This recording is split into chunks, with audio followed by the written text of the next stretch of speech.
paano lulutasin ang lahat ng problemang ito. Ito ang kwento ni Marco, isang 26 taong gulang na Filipino baseball player na nagdala ng kanyang guwantes patungong Europa upang tuparin ang kanyang pangarap, ngunit sa halip ay nakatagpo ng isang babaeng nagpabago sa kanyang buhay. Buntis, paso na ang bisa, pagtanggi ng koponan, hindi pagkakaunawaan sa wika, ang mga pagsubok na hinarap ng magkasintahan ay mas mabigat kaysa sa kanilang inaasahan. Ano ang naging desisyon ng binatilyong Filipino na minsang nagningning sa larangan ng laro?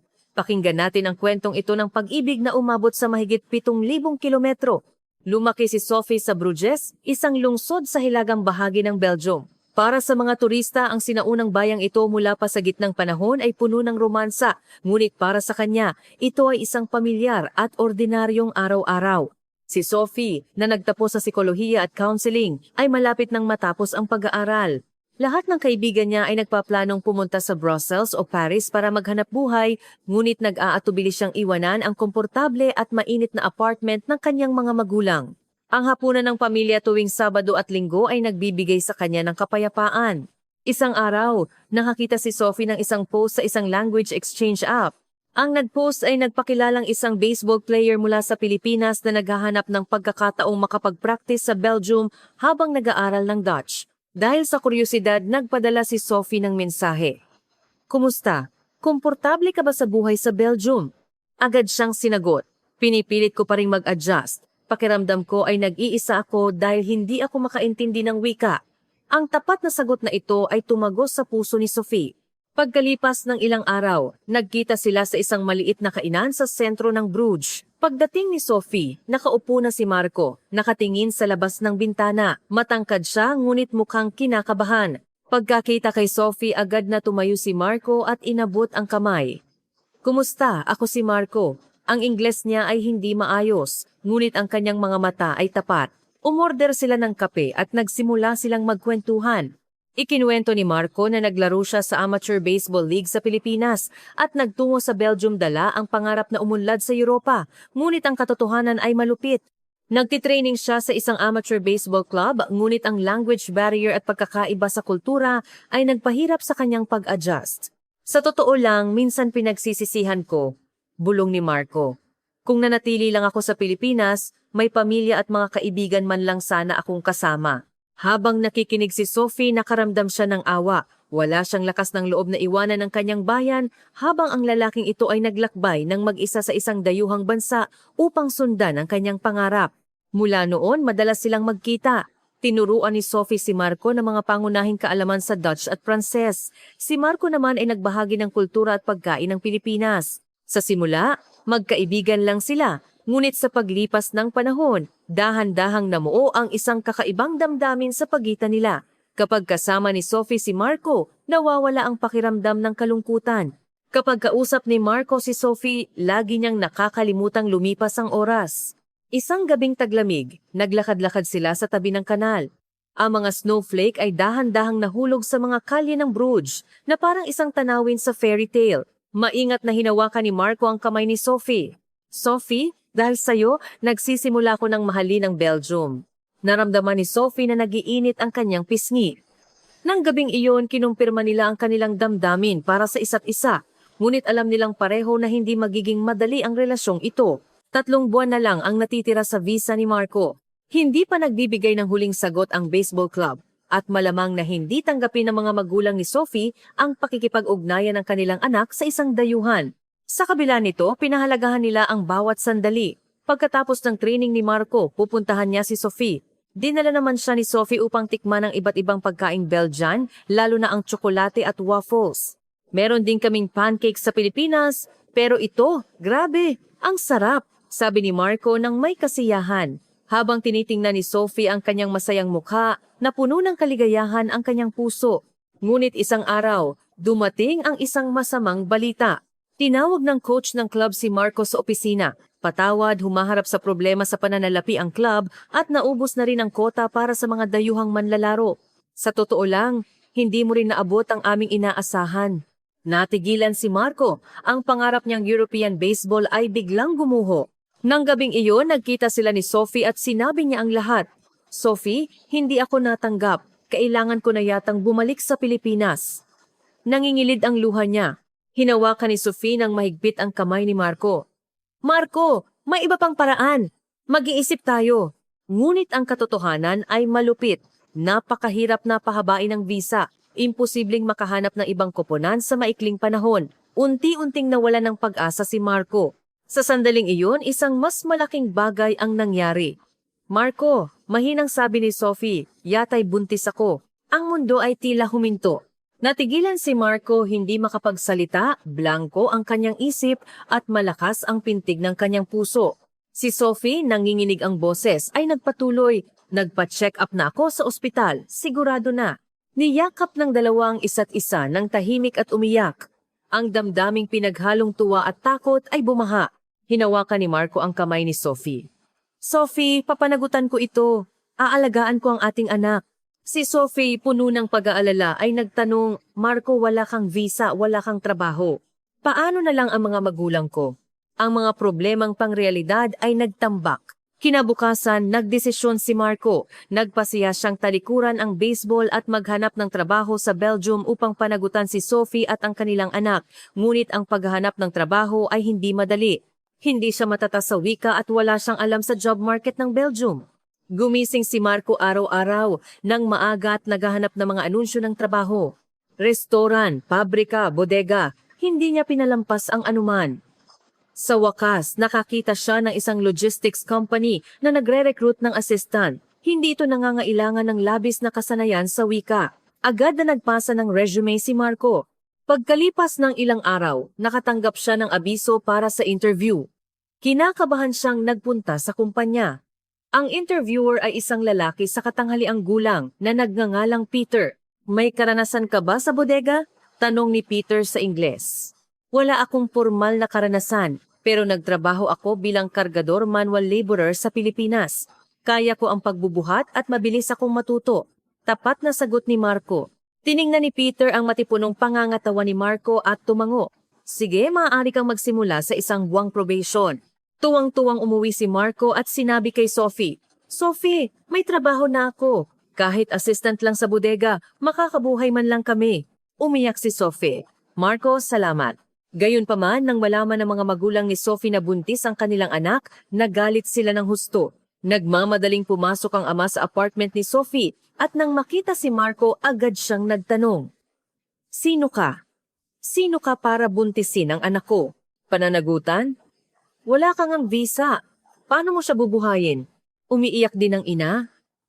Sophie, bata ka pa. Magdurusa ka buong buhay mo. Kapag sinamahan mo ang lalaking iyan. Ngunit matatag ang paninindigan ni Sophie. Naniniwala ako kay Marco. Responsable siyang tao. Lumuhod si Marco sa harap ng mga magulang ni Sophie. Patawad ngunit poprotektahan ko si Sophie at ang bata. Papatawarin ninyo ako. Malamig na sabi ng ama ni Sophie. Kung gayon, patunayan mo, huwag kang puro salita. Mula noon, nagtrabaho si Marco ng buong puso. Araw-araw 6 a.m. nasa bodega na siya at 6 p.m. umuuwi. Gabi-gabi nag-aaral siya ng Dutch. Dahil sa paglilihi, hindi maganda ang pakiramdam ni Sophie kaya inalagaan siya ni Marco pag uwi niya. Sophie, uminom ka ng salabat ginger tea. Nakakatulong iyan sa paglilihi. Ipinatupad ni Marco ang lahat ng impormasyong nakita niya online. Pagkalipas ng 4 na buwan, matagumpay na nakapasa si Marco sa probation at naging regular na empleyado. Kasabay nito, nalutas din ang problema niya sa visa dahil sa work contract.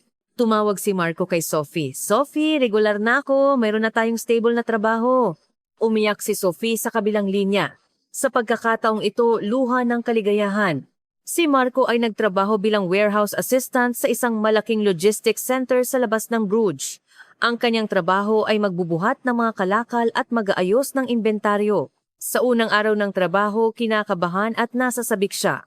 Karamihan sa kanyang mga kasamahan ay Belgian na nagsasalita ng Dutch o Pranses. Si Marco ay bumati sa kanyang awkward na Dutch. Magandang araw sa inyong lahat, ako si Marco, pakiusap na tulungan ninyo ako. Tiningnan siya ng may kuryosidad ng kanyang mga kasamahan. Oh, taga-Pilipinas? Ito ang unang beses na may kasama kaming taga-Asya rito. Nilapitan siya ng isa sa kanila, isang lalaking nasa katanghaliang gulang na nagngangalang Peter, at nakipagkamay.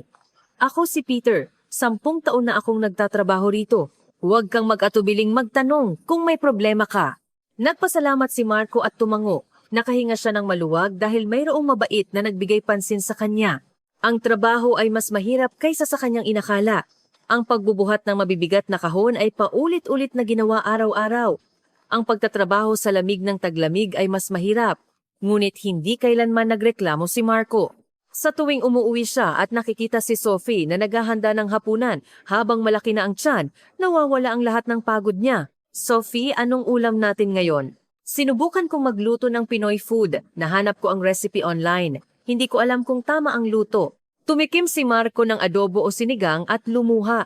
Ang sarap, sobrang sarap. Ito ang lasa ng bahay. Upang makakain si Marco ng lutong Pinoy, sinikap ni Sophie na matutunan ng Filipino cuisine. Kahit na sa simula ay hindi siya sanay, lalo siyang gumaling sa pagluluto. Habang lumalaki ang tiyan ni Sophie sa kalagitnaan ng pagbubuntis, hinahaplos ito ni Marco gabi-gabi at kinakausap ang bata. Baby, si Papa ito. Paglabas mo, mamahalin ka ni Papa ng husto. Tiningnan ni Sophie si Marco at napuno ng kaligayahan ang kanyang puso. Ang pagpili na bumuo ng pamilya sa lalaking ito ay isang tamang desisyon. Isang araw, bumisita ang mga magulang ni Sophie upang tingnan ang kalagayan ng kanilang anak. Ang ama ay nagbabantay pa rin, ngunit ang ina ay tila lumambot na. Marco, kumusta ka sa mga araw na ito? Tanong ng ina. Ginang, nagtatrabaho po ako sa logistics center. Kahit mahirap, magsisikap po ako para sa pamilya. Magalang na sagot ni Marco. Nagsalita ang ama. Maayos ba ang trabaho? Opo. Inaalagaan ako ng mga kasamahan ko. At lalo akong nasasanay sa trabaho. Natahimik ang ama sandali at dahan-dahang nagsalita. Marco, sa totoo lang, sa simula ay hindi ako naniwala sa iyo. Dayuhan ka, wala kang trabaho. Nag-alala ako na magdusa ang anak ko. Ngunit nang makita ko kung gaano ka nagsisikap, nagsisimula na akong maniwala sa iyo. Yumuko ng malalim si Marco. Salamat po ama, patuloy po akong magsisikap. Nang gabing iyon, nagdala ang mga magulang ni Sophie ng maraming gamit para sa sanggolduyan. Stroller, damit, lahat ay kumpleto. Niyakap ni Sophie ang kanyang mga magulang habang umiiyak. Salamat mga pa. Umiiyak din ang ina. Sophie, basta maging masaya kayo. Magtatapos ang baby ng malusog ha? Mula noon, madalas nang tumulong ang mga magulang ni Sophie. Tinuruan ng ina si Sophie kung paano alagaan ang isang bagong silang, habang ang ama naman ay kasama ni Marco sa pag-aayos ng nursery. Nakipag-usap si Marco sa kanyang father-in-law sa kanyang broken Dutch. Ama, tama ba na ilak ang screw na ito rito? Oo, tama. Marco, malaki na ang improvement ng Dutch mo. Malayo pa po, pero magsisikap po akong matuto. Tiningnan ng ama si Marco at naisip, tunay na mahal ng binatilyong ito ang kanyang anak. Sa wakas, papalapit na ang takdang petsa ng panganganak. Nagpaalam na si Marco sa kanyang supervisor upang samahan si Sophie sa panganganak. Peter, kailangan kong mag-leave ng ilang araw sa susunod na linggo. Manganganak na ang asawa ko. Congratulations! Magiging ama ka na! Si Peter at ang mga kasamahan ay nagkaroon ng maliit na celebration para kay Marco. Nagbigay pa ng mga laruan at damit ng sanggol. Salamat sa inyong lahat. Talagang nagpapasalamat ako, umiiyak na sabi ni Marco. Isang umaga nagsimulang mag-labor si Sophie. Kinakabahan si Marco habang inaalalayan siya papuntang ospital. Marco, lalabas na ang baby. Nandito ako. Huwag kang matakot. Pagdating sa ospital, mabilis na isinugod ng mga nurses si Sophie sa delivery room. Si Marco ay naghintay sa labas ng balisa. Tila huminto ang oras. Pagkatapos ng 2 oras, narinig ang iyak ng sanggol. Lumabas ang isang nurse na nakangiti. Congratulations! Isang malusog na lalaki. Tumakbo si Marco sa delivery room. Si Sophie ay humihingal habang karga ang sanggol. Ang maliit at pulang mukha ay umiiyak. Marco, anak natin! Maingat na kinuha ni Marco ang bata. Ang pinakamamahal na nilalang sa mundo ay nasa kanyang bisig. Baby, poprotektahan ka ni Papa habang buhay. Mahal kita. Bumaba ang luha sa pisngi ni Marco. Si Sophie ay tumingin din sa tanawin na iyon ng may pagmamahal. Alam niyang hindi niya malilimutan ang sandaling iyon. Pagkatapos mailipat sa ward, dumating ang mga magulang ni Sophie para bumisita. Umiyak ang ina nang makita ang apo. Apo ko, ang cute. Ang ama ay nagpakita rin ng isang banayad na ekspresyon. Sophie, pinaghirapan mo. Marco, pinaghirapan mo rin. Nang araw na iyon, ang ward ay napuno ng tuwa at pagmamahal. Pagkalipas ng ilang araw, pinangalanan ni Marco at Sophie ang kanilang anak. Ang pangalan sa Filipino ay Yusuf, ang pangalan sa Belgian ay Lucas, isang pangalan na pinaghalong dalawang kultura. Matapos isilang si Yusuf, lubusang nagbago ang buhay ni Marco at Sophie. Sa araw at gabi, inalagaan nila ang umiiyak na sanggol. Halos hindi sila nakakatulog, ngunit kahit mahirap, masaya sila. Ang pagod ay nawawala kapag nakikita nila si Yusuf na humahawak sa daliri ni Marco gamit ang kanyang maliit na kamay. Nagbalik si Marco sa trabaho pagkatapos ng kanyang paternity leave. Araw-araw siyang umaalis ng maaga at umuuwi ng gabi, ngunit ang pinakamalaking aliw niya ay ang makita ang kanyang anak pag-uwi. Yusuf, umuwi na si Papa. Makinig ka kay Mama ha, ang sanggol na hindi pa nakakaintindi ay natutulog lang, ngunit binabati siya ni Marco araw-araw. Sa kumpanya, lalo pang nagsikap si Marco. Ang responsibilidad na buhayin ng pamilya ay nagbigay sa kanya ng mas malaking motibasyon. Napansin ni Peter ang pagbabago kay Marco. Marco, mas masipag ka ngayon. Iba talaga kapag naging ama na, ano? Opo, Peter. Kailangan ko nang maging mas masipag ngayon para sa anak ko. Magiging mahusay ka, tinapik ni Peter ang balikat ni Marco.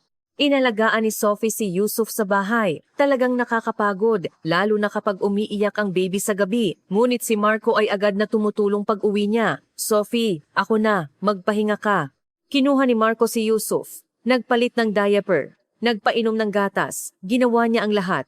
Napuno ng pasasalamat ang puso ni Sophie habang pinagmamasdan si Marco. Marco, napakahusay mong ama. Siyempre, anak ko ito, sagot ni Marco nang nakangiti.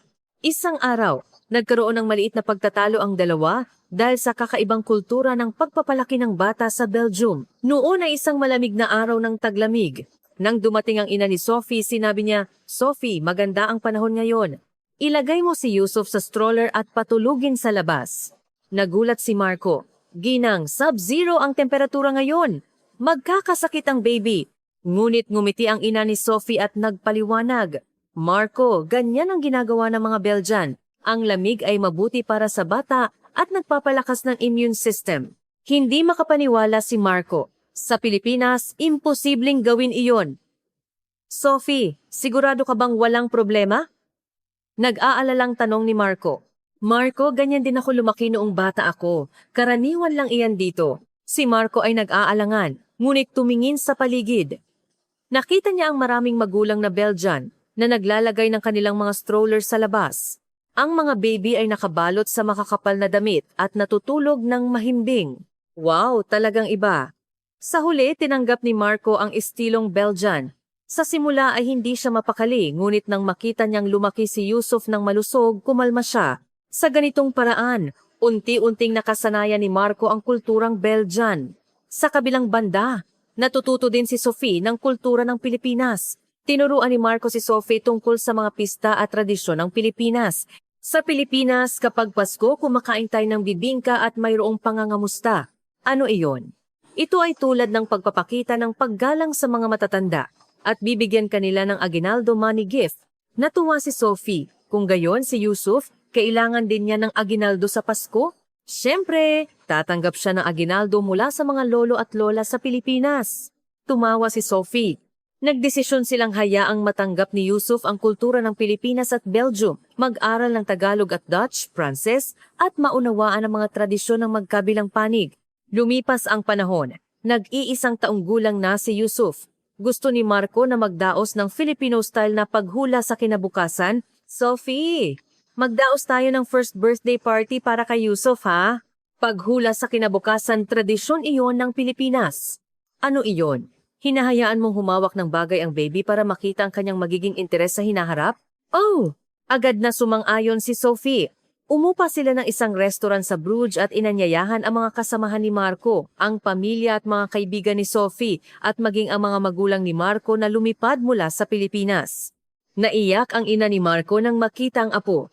Naku, Yusuf! Sa wakas, nakita ka na ni Lola. Habang karga si Yusuf na puno ng kaligayahan ang ina ni Marco. Ang ama naman ay nagsabi kay Sophie, Anak, salamat sa pag-aalaga sa anak ko. Sumagot si Sophie sa kanyang broken Tagalog, Salamat po. Napakahusay na asawa po ni Marco. Naantig ang mga magulang ni Marco na nagsasalita si Sophie ng Tagalog.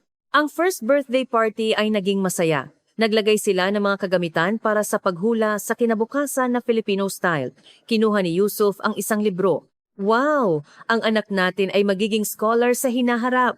Tuwang-tuwang sigaw ni Marco. Ang ama ni Sophie pagkatikim sa pagkain ay nagulat. Ang sasarap ng mga putahing ito. Ang yaman pala ng Filipino cuisine. Ang lumpia o pansit at halo-halo na ginawa ng ina ni Marco ay naging popular. Ang mga bisitang Belgian ay natuwa at nagsabing masarap. Sa gitna ng party, nagbigay ng talumpati si Marco sa harap ng lahat. Salamat sa inyong lahat sa pagdalo sa first birthday party ni Yusuf. Noong dumating ako sa Belgium, nag-iisa ako at wala akong matakbuhan. Ngunit nakilala ko si Sophie at nagkaroon ako ni Yusuf. Ang buhay ko ay lubusang nagbago. Ngayon, ang Belgium ang pangalawa kong tahanan. Sa hinaharap, sana ay tulungan pa rin ninyo kami. Pumalakpak ang lahat. Si Sophie ay tumingin kay Marco ng may pagmamahal. Nilapitan siya ni Peter at tinapik ang balikat. Marco, napakahusay mong ama. Congratulations. Salamat, Peter. Dahil sa tulong mo. Nang gabing iyon, pag-uwi, magkasama silang nakaupo ni Sophie sa sopa. Si Yusuf ay natutulog sa kandungan ni Marco. Ang saya ng araw na ito, sabi ni Sophie. Oo. Hindi ako makapaniwala na magiging ganito ako kasaya, sagot ni Marco. Lumabas ang ina ni Marco mula sa kusina. Sophie, Marco, ang galing ninyo. Malusog at masaya si Yusuf. Ma, salamat, patuloy po kaming magsisikap. Tumango rin ang ama. Marco, lumaki ka na. Ipinagmamalaki ka ni Papa. Naiyak si Marco nang marinig ang mga salita ng ama. Pagkatapos ng lahat ng taon ng pag-aalala sa kanila, sa wakas ay nakuha niya ang kanilang pagkilala. Pagkalipas ng ilang araw, bumalik sa Pilipinas ang mga magulang ni Marco. Sa paliparan, umiyak ang ina habang nagpapaalam. Mag-text kayo palagi at ipakita ninyo sa amin si Yusuf. Opo ma, babalik kami sa Pilipinas sa lalong madaling panahon para bumisita, naiyak din si Marco. Pagkatapos ihatid ang mga magulang, sinabi ni Marco kay Sophie, Sophie, sa susunod na taon, magbakasyon tayo sa Pilipinas ha? Oo, gusto ko ring bumisita sa Pilipinas. Masayang sabi ni Sophie. Nangako ang dalawa na dadalhin si Yusuf sa Pilipinas. Sa edad ni Yusuf, umayo na ang buhay ni Marco. Ang kanyang trabaho ay lalong naging bihasa at naging maayos ang relasyon niya sa kanyang mga kasamahan. Lalo na si Peter, na nag-alaga sa kanya na parang isang kuya. Isang araw pagkatapos ng trabaho, tinawag ni Peter si Marco. Marco, beer tayo? Siye. Peter. Umupo sila sa isang kalapit na bar. Seryosong sabi ni Peter, Marco, balak mo bang magtrabaho na lang sa bodega habang buhay? Bakit? May kakayahan ka. Hindi ka dapat lang tagabuhat. Bakit hindi mo pag-aralan ang logistics management? Malaki ang pangangailangan dito sa Belgium. At mas mataas ang suweldo. Ang mungkahi ni Peter ay nagbukas ng bagong pananaw para kay Marco. Pag-uwi, tinalakay niya ito kay Sophie, na sumuporta rin sa kanya. Marco, magandang pagkakataon iyan. Subukan mo. Ngunit ang pagpasok sa klase ay magastos at gugugol ng maraming oras. Ayos lang. Haharapin natin ito ng magkasama. Ang paghihikayat ni Sophie ay nagbigay kay Marco ng lakas ng loob. Nag-enroll siya sa logistics management course. Nag-aaral siya tuwing weekend at nagbabasa pagkatapos ng trabaho. Kahit mahirap, hindi sumuko si Marco. Buong pusong sumuporta si Sophie. Pagkatapos matulog ni Yusuf, sinasamahan niya si Marco sa pag-aaral. Anong ibig sabihin ng salitang ito? Tanong ni Marco. Ito ay nangangahulugang inventory management sa Ingles. Paliwanag ni Sophie. Madalas silang nag-aaral hanggang hating gabi. Pagkalipas ng kalahating taon, sumailalim si Marco sa qualification exam. Paglabas niya sa testing center, malungkot ang kanyang ekspresyon. Sophie, ang hirap. Hindi ko alam kung makakapasa ako. Marco, tiyak na makakaya mo iyan. Napakasipag mo. Pagkalipas ng ilang araw, dumating ang sulat ng notifikasyon. Hindi makapaniwalang tinitigan ito ni Marco. Sophie, nakapasa ako. Talagang nakapasa ako. Niyakap ni Sophie si Marco at nagdiwang. Tumawa rin si Yusuf kasama ng kanyang papa. Pagkatapos makuha ang certificate, agad na nag-apply si Marco para sa promotion sa kumpanya. Kinilala ng kumpanya ang kanyang pagsisikap at inilipat siya sa Logistics Management Department. Ang kanyang suweldo ay malaking tumaas. Congratulations, Marco! Ngayon, magtatrabaho ka na sa opisina. Sinsero ang pagbati ni Peter. Peter, dahil ito sa iyong payo. Kung hindi dahil sa iyo, hindi ko iisipin ito. Hindi, iyan ang bunga ng sarili mong pagsisikap. Magiging mas maganda pa ang buhay mo. Ang bagong posisyon ni Marco ay ang pamahalaan ng inventory management at distribution planning para sa buong logistics center. Ito ay mas komplikado at mas mabigat ang responsibilidad kaysa sa pagbubuhat ng mga kalakal. Ngunit si Marco ay nasasabik sa bagong hamon. Malugod siyang tinanggap ng mga kasamahan sa opisina. Marco, welcome. Narinig namin ang kwento mo. Salamat. Magsisikap ako, sabi ni Marco. Nagsikap si Marco sa trabaho kahit nagkakamali siya paminsan-minsan. Matiyaga siyang tinuruan ng kanyang mga kasamahan. Pagkalipas ng ilang buwan, lubusan na siyang nakapag-adjust sa kanyang bagong trabaho. Ang kanyang manager ay lubos ding pinahahalagahan ang kanyang pagganap. Marco, mahusay ang trabaho mo. Ipagpatuloy mo iyan. Salamat, sir. May pagbabago rin sa bahay. Matapos tumaas ang kita, lumipat sina Marco at Sophie sa isang mas malaking apartment. Nagbigay kay Yusuf ng sarili niyang kwarto. Sa araw ng paglipat, dumating ang mga magulang ni Sophie upang tumulong. Tiningnan ng amang bagong bahay at nasiyahan. Marco, maganda ang bahay. Ito ang bunga ng iyong pagsisikap. Salamat, ama. Basta komportable sina Sophie at Yusuf, masaya na ako. Tumango ang ama. Marco, iba ka na sa simula. Hindi ko inakala na magagawa mo ang ganito. Ama, sa totoo lang, naiintindihan ko na hindi kayo naniwala sa akin noong una. Ngunit ngayon, isang karangalan na maging bahagi ng pamilya ninyo. Lubos na naantig si Marco sa mga salita ng ama. Ang kanyang pagsisikap sa mga nakaraang taon ay sa wakas ay kinilala. Si Sophie ay umiyak din sa tabi niya. Nang gabing iyon, magkasama silang kumain ng hapunan sa kanilang bagong bahay. Naghanda si Sophie ng tradisyonal na putaheng Belgian at nagluto si Marco ng Filipino adobo. Mga kaibigan, cheers! Iminungkahi ng ama. Nagtaas ang lahat ng baso para sa bagong simula. Isang maaliwalas na hapunan. Si Yusuf ay nakaupo sa kandungan ng kanyang lolo at kumakain. Ang mga matatanda ay nag-usap tungkol sa iba't ibang bagay. Pagkatapos ng hapunan, naglakad sina Marco at Sophie sa balcony. Ang gabi sa Bruges ay tahimik at maganda. Sophie, umabot tayo rito? Aw! Kahit mahirap, nagtagumpay tayo. Dahil sa iyo ang lahat, kung wala ka, wala ako rito.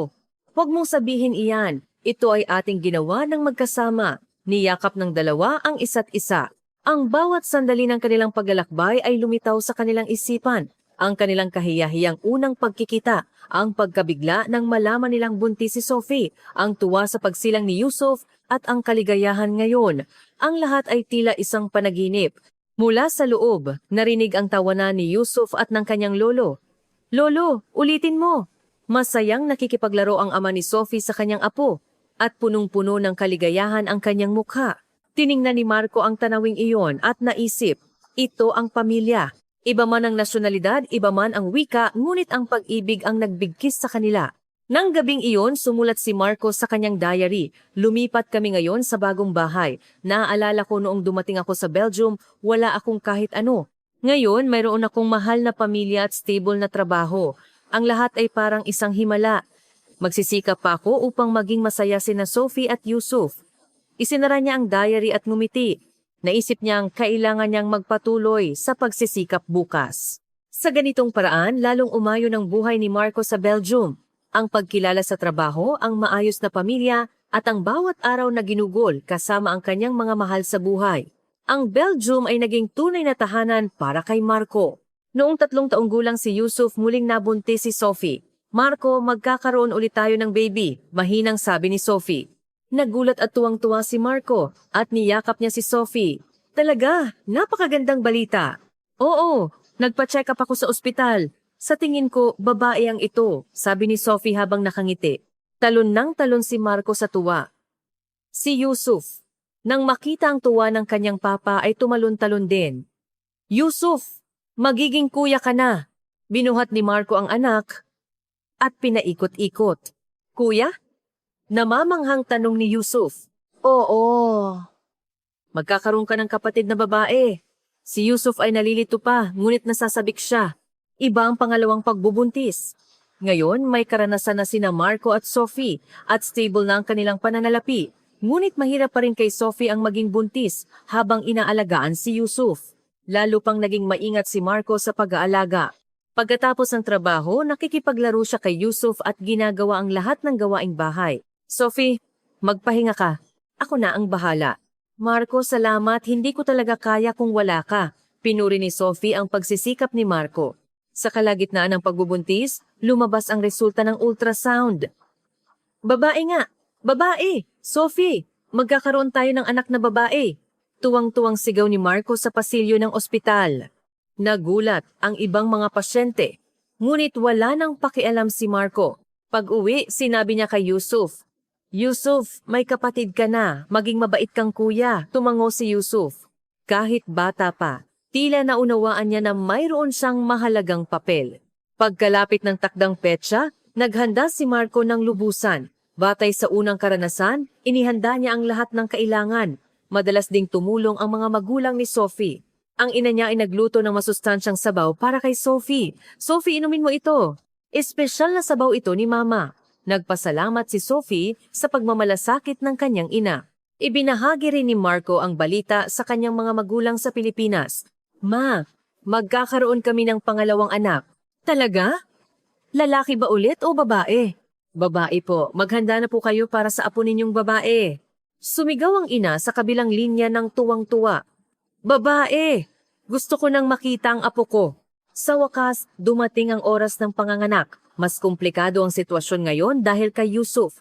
Nang magsimulang mag-labor si Sophie, mabilis na dinala ni Marco si Yusuf sa bahay ng mga magulang ni Sophie.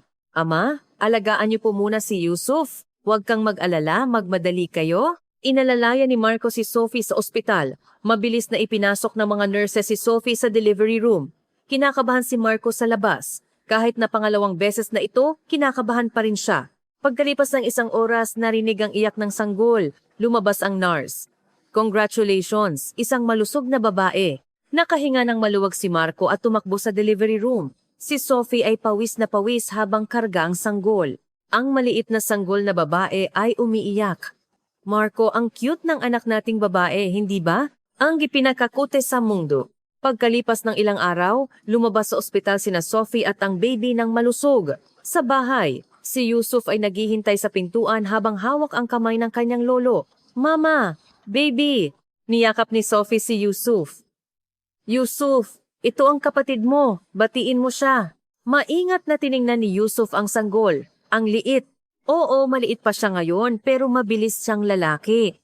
Ganyan ka rin noong una, paliwanag ni Marco. Ang pangalawang anak na babae ay pinangalanang Mariel sa Filipino at Isabel sa Belgian na pinaghalong dalawang kultura. Matapos isilang si Mariel, lalong naging abala ang bahay. Sinikap ni Yusuf na maging mabuting kuya. Kahit na hindi pa siya bihasa, ginawa niya ang kanyang makakaya. Papa, umiiyak si Mariel. Report ni Yusuf. Salamat sa paalala, kuya, at nagmamadaling lumapit si Marco. Kuya, sabi ni Yusuf nang may pagmamalaki. Kahit mahirap, masaya si Marco sa pag-aalaga sa dalawang bata. Ang tawanan ng mga bata ay nagtatanggal ng lahat ng pagod. Si Sophie, matapos maging ina ng dalawang bata, ay lalong lumakas. Pagkatapos ng ilang buwan, nakabawi siya at nagsimulang magplano na bumalik sa trabaho. Marco, gusto kong magtrabaho bilang part-time counselor. Mabuti iyan, gawin mo ang gusto mo, suportado kita. Buong pusong sinuportahan ni Marco si Sophie. Nagdesisyon si Sophie na magtrabaho ng 3 araw sa isang linggo. Sa mga araw ng trabaho, tutulong ang kanyang ina sa pag-aalaga sa mga bata. Lalong naging stable at masaya ang pamilya ni Marco at Sophie. Si Marco ay nagpatuloy sa promotion sa kumpanya. Pagkatapos ng 2 taon bilang logistics management, naging team leader siya. Congratulations Marco, team leader ka na ngayon! Sinsero ang pagbati ni Peter. Peter, dahil ito sa payo mo noon. Kung hindi dahil sa iyo, hindi ako aabot dito. Hindi, iyan ang bunga ng sarili mong pagsisikap. Napakahusay mo. Nang makarating kay Sophie ang balita ng promotion ni Marco, bumili siya ng cake at nagdaos ng maliit na party sa bahay. Nagdiwang sina Yusuf at Mariel. Congratulations, Papa! Sigaw ni Yusuf. Salamat Yusuf, Mariel, mahal kayo ni Papa. Niyakap ni Marco ang 2 bata. At napuno ng kaligayahan ang kanyang puso. Nang gabing iyon, pagkatapos matulog ng mga bata, tahimik na nag-usap sina Marco at Sophie. Sophie, talagang umabot tayo rito. Oo, sa tingin ko ay isang himala ito. Sino ang mag-aakalang magiging ganito tayo kasaya? Dahil ito sa iyo. Salamat sa pagtanggap mo sa akin. Huwag mong sabihing iyan. Ginawa natin ito ng magkasama. Nagtinginan sila at ngumiti sa hinaharap. Hanggat magkasama sila, kaya nilang lampasan ang anumang pagsubok. Noong 5 taong gulang si Yusuf at 2 taong gulang si Mariel, nakakuha ng isang malaking logistics project sa Europa ang kumpanya ni Marco. Si Marco ay itinalaga bilang project manager. Malaki ang responsibilidad, ngunit nagtiwala si Marco sa sarili niya. Sophie, project manager na ako. Talaga, congratulations! Masayang-masaya si Sophie para sa kanya. Ngunit nang magsimula ang project, mas naging abala si Marco. Madalas siyang mag-overtime at mag-business trip. Nahihirapan si Sophie na mag-alaga sa 2 bata ng mag-isa. Marco, alis ka ulit ngayong linggo? Patawad, Sophie. Kailangan kong pumunta sa headquarters sa Germany para sa meeting. Naiintindihan ko. Ingat ka. Naiintindihan ni Sophie, ngunit nag-iisa siya. Lalo na kapag hinahanap ng mga bata ang kanilang papa sa gabi, mas masakit. Mama, kailan uuwi si Papa? Tanong ni Yusuf. Malapit na. Nagtatrabaho si Papa. Sagot ni Sophie habang nakangiti. Ngunit si Mariel dahil sa pagkami sa kanyang papa ay madalas umiyak. Nahihirapan din si Marco. Kapag nagbi-business trip, nag-iisa siya sa kwarto ng hotel at namimiss sina Sophie at ang mga bata. Hindi siya makatulog, kaya nag-video call lang siya para makita ang mga bata. Yusuf, Mariel, namiss ko kayo. Papa, umuwi ka na. Sigaw ni Yusuf. Si Mariel ay nagkaway sa screen. Nagpatuloy ang sitwasyong ito sa loob ng ilang buwan. Unti-unting napagod si Sophie. Sa araw ng pag-uwi ni Marco, sinabi ni Sophie, Marco, kailangan nating mag-usap. Ano ang nangyari? Sobrang pagod ako sa pag-aalaga sa mga bata ng mag-isa. Alam kong mahalaga ang trabaho mo, pero mahalaga rin ang pamilya. Ang boses ni Sophie ay may bahid ng hinanakit. Nakaramdam si Marco ng pagka-guilty. Tunay ngang masyado siyang nag-focus sa trabaho at nakalimutan ang pamilya. Patawad, Sophie, masyado akong nag-focus sa trabaho. Marco, masaya ako sa tagumpay mo, pero kailangan din ng mga bata ng papa. Ang mga salita ni Sophie ay nagpamuni-muni kay Marco. Kinabukasan, kinausap niyang kanyang manager. Sir, maaari po bang bawasan ang mga business trip? Bakit? Mahalaga ang project. Alam ko, pero mahalaga rin sa akin ang pamilya. Tiningnan ng manager ang seryosong ekspresyon ni Marco at tumango pagkatapos ng ilang sandali. Sige, aayusin ko ang mga business trip. Salamat, sir. Mula noon, sinikap ni Marco na bawasan ang mga business trip at umuwi pagkatapos ng trabaho. Nakipaglaro siya ng bola kay Yusuf sa parke at naglakad-lakad habang karga si Mariel. Masayang-masaya si Sophie sa pagbabago ni Marco. Marco, salamat. Ang ganda ng pakiramdam na nandito ka sa bahay. Siyempre, pamilya ang pinakamahalaga. Natagpuan ni Marco ang balanse sa pagitan ng trabaho at pamilya. Sa panahong ito, hiniling ng kindergarten ni Yusuf na makipagkita sa mga magulang. Magkasamang nagpunta sina Marco at Sophie. Sinabi ng teacher, si Yusuf ay isang mabuting bata pero may isang bagay akong ipinag-aalala. Ano iyon? Tanong ni Sophie. Tila nalilito si Yusuf sa kanyang identity. Sinasabi ng mga kaklase na taga-Pilipinas siya, ngunit iginigiit niyang Belgian siya. Nagulat sina Marco at Sophie. Pag-uwi, kinausap nila si Yusuf. Yusuf, anong nangyari sa school? Tanong ni Marco. Nakayuko si Yusuf. Tinatawag nila akong insik o dayuhan. Ako ay Belgian, bakit nila sinasabi iyon? Nalilito si Yusuf. Nagalit si Marco. Sino ang nagsabi niyan? Ilang kaklase. Taga-Pilipinas ako, bakit nila sinasabi iyon? May luha sa mata ni Yusuf. Niyakap ni Sophie si Yusuf. Yusuf, nagkakamali sila, wala kang kasalanan. Pinigilan ni Marco ang galit niya. Bukas, pupunta si Papa sa school at kakausapin ng teacher. Huwag kang mag-alala. Kinabukasan, nag-half day si Marco at nagpunta sa school. Kinausap niya ang principal at ang advisor at ipinaliwanag ang sitwasyon. Ang anak ko ay nakararanas ng diskriminasyon dahil sa lahi. Seryoso ito, matatag ang boses ni Marco. Tumango ang principal. Patawad, agad naming aaksyonan ito. Ang school ay nagpatawag ng mga estudyante at magulang na sangkot, nagbigay ng mahigpit na babala at nagdesisyon na magpatupad ng multicultural education sa buong school. Pagkalipas ng ilang araw, masayang umuwi si Yusuf. Papa, nagsorry ang mga kaklase ko ngayon. Talaga? At nagkwento ang teacher tungkol sa pamilya natin sa klase. Sinabi niyang special ang multicultural family. Nakahinga ng maluwag si Marco. Nalutas ang krisis. Nang gabing iyon, sinabi ni Sophie, Marco, salamat sa mabilis na pag-aksyon. Siyempre, kailangan kong protektahan ang anak natin. Ipinagmamalaki ko si Yusuf. Ipinagmamalaki ko rin si Yusuf. Nagpakita siya ng tapang sa gitna ng hirap. Nagbigay lakas sila sa isa't isa. Ang pagiging multicultural family ay may mga hirap, ngunit ang paglampas sa mga ito nang magkasama ang ibig sabihin ng pamilya. Muli silang nagkaroon ng realization na ito. Matapos maresolba ang problema ni Yusuf, bumalik sa normal ang pamilya.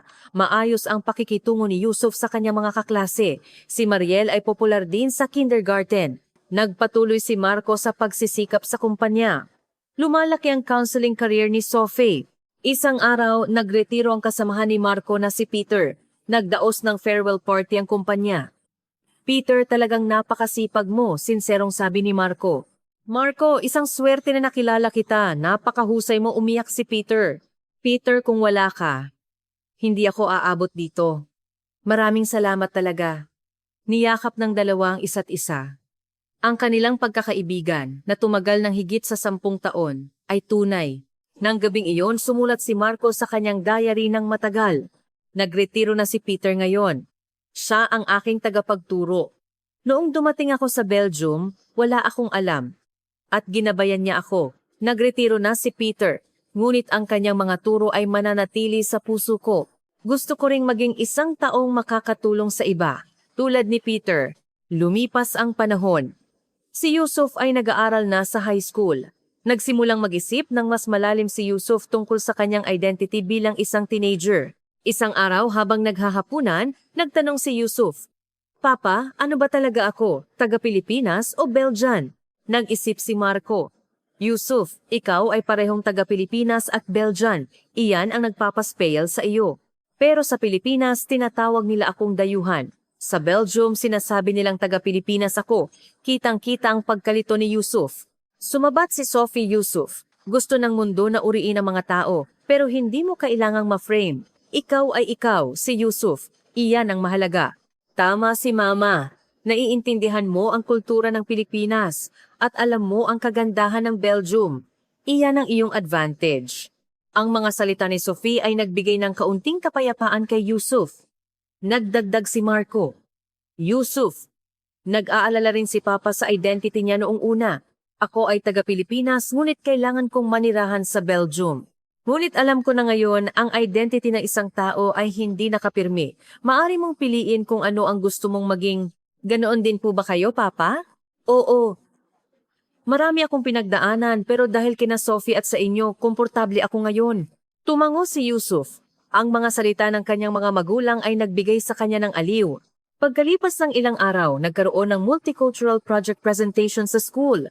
Nagdesisyon si Yusuf na ibahagi ang kwento ng kanyang pamilya. Sa araw ng presentation, nagpunta sina Marco at Sophie sa school. Umakyat si Yusuf sa entablado at nagsimulang magsalita ng may kumpiyansa. Ako ay Filipino-Belgian.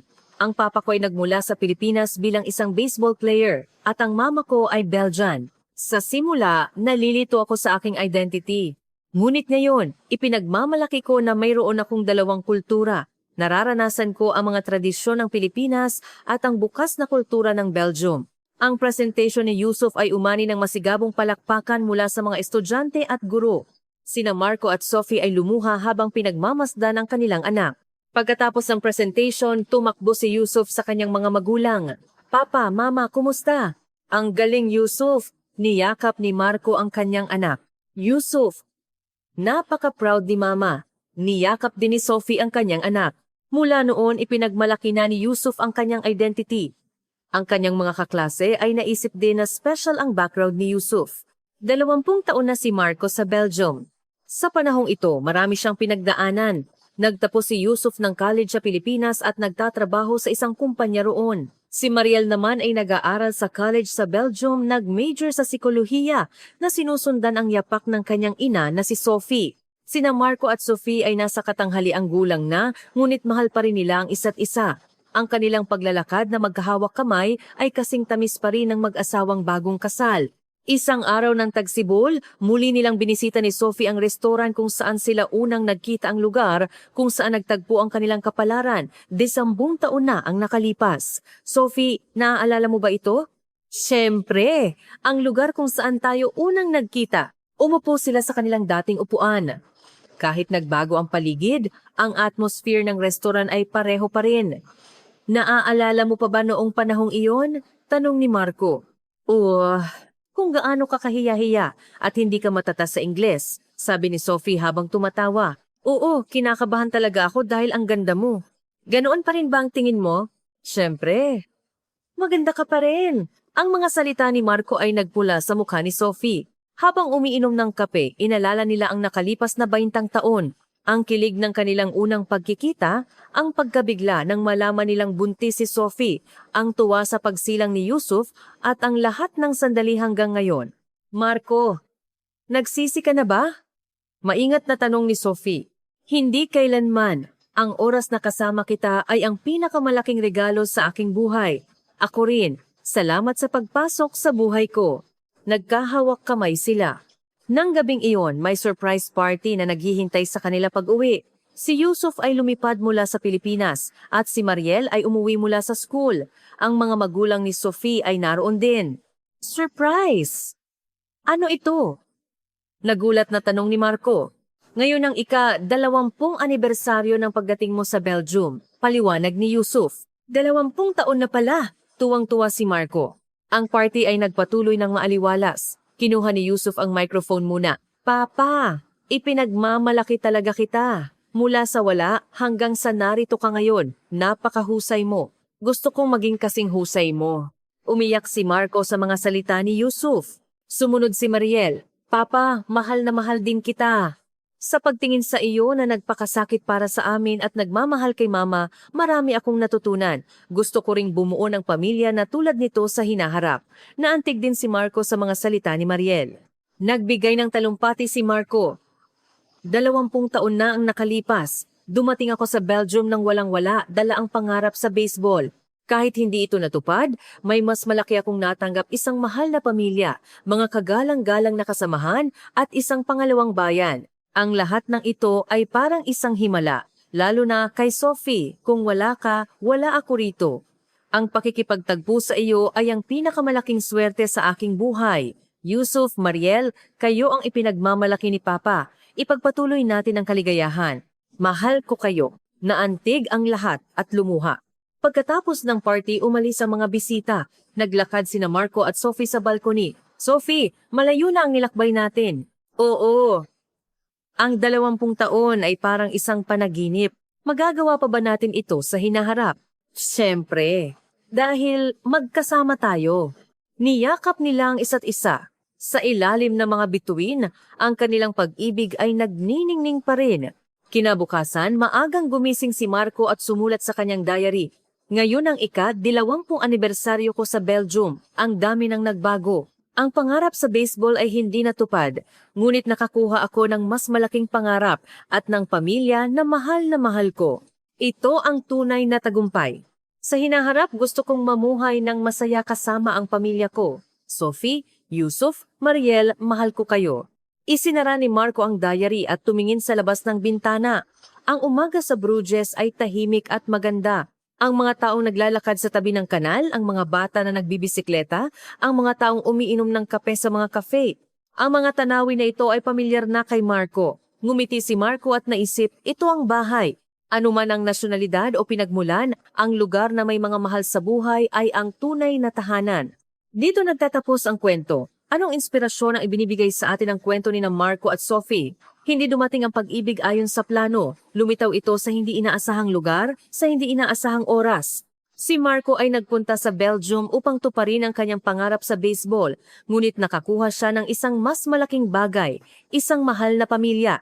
Iba man ang wika, iba man ang kultura, iba man ang nasyonalidad, ngunit sila ay naging pamilya sa pamamagitan ng pag-ibig. Maraming pagsubok ang pagkabigla ng pagbubuntis, ang kahirapan sa pananalapi, ang pagkalito sa identity ng mga bata, ang mga oras ng paghihiwalay, ngunit nilampasan nila ang lahat ng ito ng magkasama. Ngayon, ang pamilya ni Marco ay naging tulay na nag-uugnay sa Pilipinas at Belgium. Si Yusuf ay nasa Pilipinas at si Mariel ay nasa Belgium na nagpapatuloy sa dalawang kultura sa kani-kanilang mga landas. Sina Marco at Sophie ay nagmamahalan pa rin at magkasamang tatanda. Salamat sa pakikinig sa kwentong ito. Naway maging masaya kayong lahat.